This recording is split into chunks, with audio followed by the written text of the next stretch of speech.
एक दफा दो बकरियां जो कि एक पुल पर से गुजर रही थी, तब दोनों ने जल्दी की और दोनों ही एक जगह खड़ी हो गई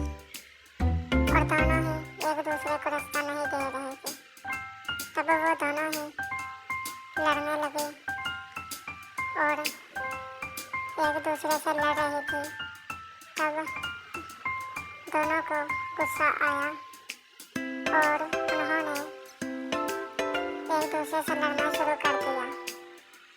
और उसके बाद वो लड़ती रही और उसके बाद वो पानी में